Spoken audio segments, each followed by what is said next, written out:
Hello everyone, I welcome you here again. So today we have Prarthna ma'am. So welcome ma'am. Yeah, thank you so much, Puneet, for inviting me for this discussion. It's our pleasure. So we'll start with the academic background of ma'am. Ma'am, please tell us. Sure. So my name is Dr. Pratna, and currently I'm working as an assistant professor with the Department of Economics, Guru Gobind Singh Indraprastha University, New Delhi. And prior to this, I have approximately 7 years of work experience with industry corporate. I was working with into credit risk analytics and market risk optimization. And after that, it's when I moved back to academics, and then I pursued my MPhil and PhD. And today I'm into the academics background. So my areas of work are into applied economics, econometrics. Uh, then specifically, I work on development economics, fields such as economics of crime, economics of household, environmental economics, and gender economics per se. So these are my broad areas of work I'm currently working on. Yeah. Okay, that's wonderful.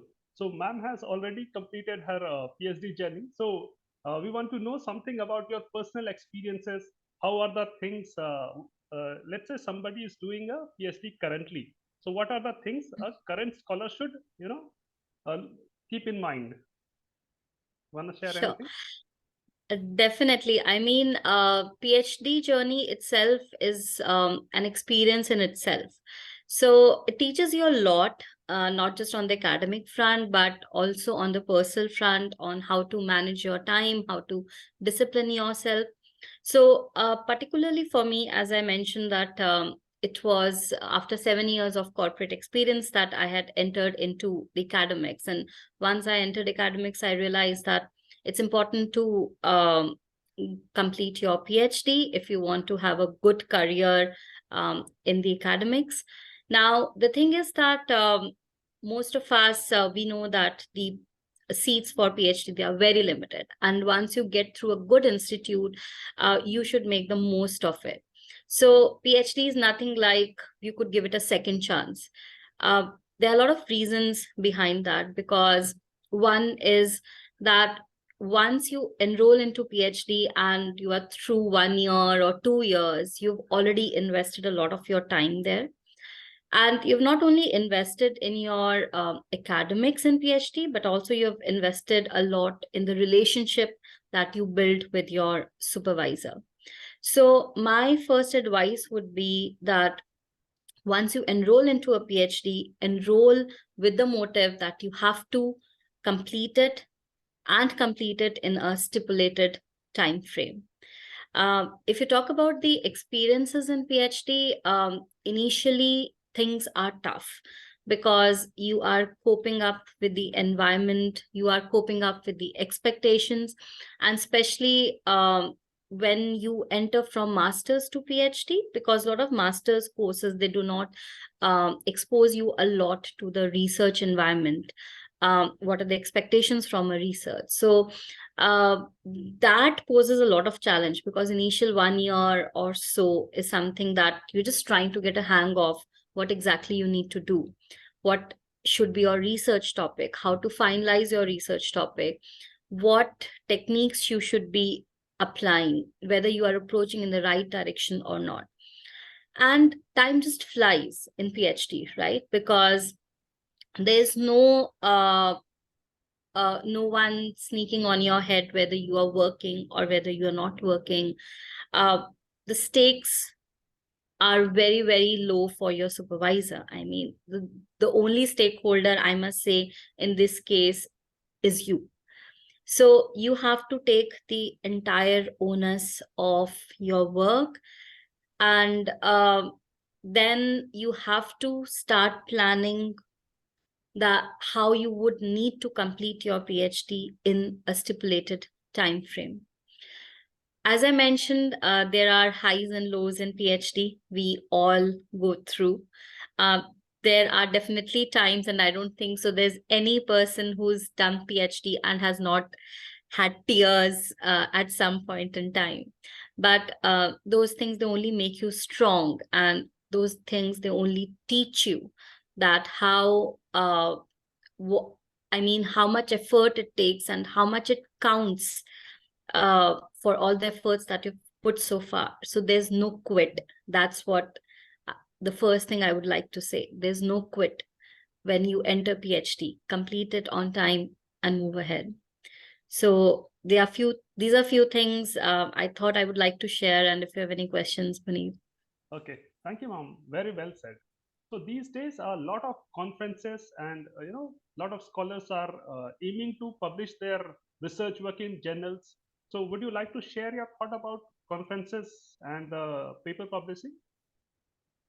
Yes, I mean, that is a very important avenue that any scholar should explore.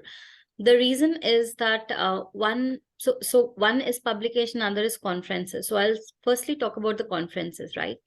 It is very important that you start attending these conferences, even if you do not have a paper ready in hand. You can always go register and attend conferences. And the one thing that you should keep in mind is that always target good conferences, okay? Conferences that are held by good institutions, because these days conferences are being organized by every here and by university, but that is merely wastage of time and wastage of money. So target the best institutes in your area and keep a track of those institutes. They organize timely seminars, and they organize timely conferences. Go attend those conferences. Two things you get to gain from those. One is definitely you get an understanding of what kind of work is being done, what are the latest techniques that are being used, and you also get a lot of research ideas by attending these conferences. The other thing is networking. So, I mean, generally people say that networking is very important in the corporate or industry. But what I've realized is that networking is equally important in academics as well, because these are the people who would be your potential co-authors going forward. These are the people who would be the potential reviewers of your work. And if they know you, and if you have an association, if they know your work, then it always becomes easier to publish, to find people whom you can work with. And one thing that I have realized in academics is that it's very difficult to work alone. I mean, obviously, there are some people who are very self-motivated and like to work alone, but it's always easier to work as a team. Not only because that different people bring different expertise to the paper, but also it also helps to keep you motivated, because when you are working on a paper or a project, you are also simultaneously either working somewhere, you have family responsibilities, and in those arenas, your paper might get lost, right? However, if you have a co-author working with you, you both keep each other on track, and that really helps. So target good conferences, target good institutions. And another good thing that I've come across is that there are a lot of international organizations that support young scholars, right? So they support you both financially and they support you academically. So one of the organization that I know is YSI, which is Young Scholars Initiative, and they have different working and committee groups. You can visit their website, join the working group that interests you, and then you start getting regular emails on the upcoming conferences. You start getting updates on seminars. You could apply for that. And the best thing is that they fund your travel and they fund your stay at a lot of conferences. And I myself have received funding from YSI. And besides that, there are other organizations also you can explore that support the young scholars. So this is about the conferences. And the other thing is about the publication. Yes, publication is very important. Again, target good journals.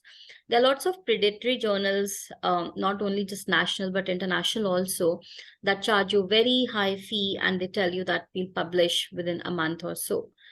Please do not fall for the trap, because these journals, they not only are a waste of your time, but these journals are also something that would sit on your CVs throughout, uh, and is a reflection of what kind of work you are doing and where you are publishing. So target good journals.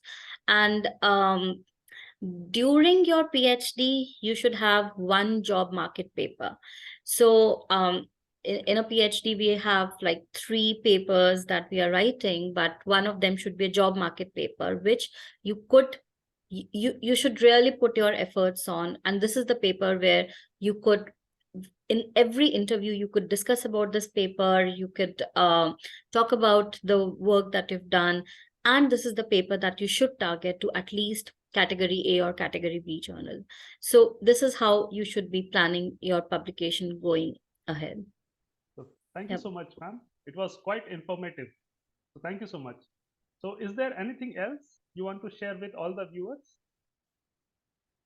I think that's pretty much it. And all I want to say is that a lot of us, when we start PhD, we get into the notion that we're going to do the best work in the world, right?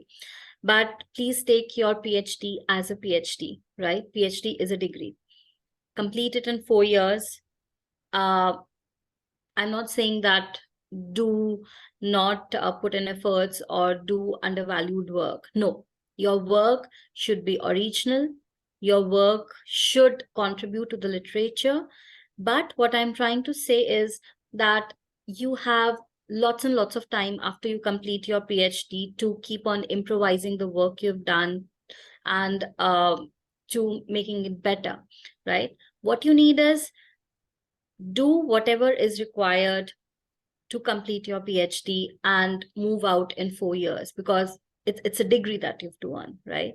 And target it in such a way that you are able to complete it in time, because even after you submit your PhD, it takes approximately 6 months to 1 year that you get your degree. So plan accordingly. I think with that, I would just like to wish everyone very best of luck.